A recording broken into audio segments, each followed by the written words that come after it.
So just again to reiterate, the main mistake that people make often is kind of comparing and saying that these are the same. Google and Chat are the same. It's a search engine. It's not. It's about iteration, adding follow-up messages, and having those different types of searches, not just search, but creative versus just search result, for example. So results are stored in ChatGPT's memory. You can actually have a conversation with it as well. So if you want to have like a conversation, long form, some industries that this might affect could be even, psychology or, those type of industries where people are socializing with humans or having conversations with humans.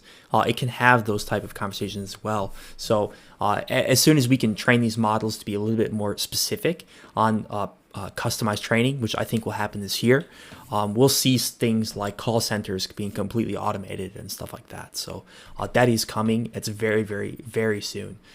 So again, if you don't like the response though, that it's giving you, tell it, make it more creative, more visual, more formal, make it shorter, give more detailed answers, remove the word, etc.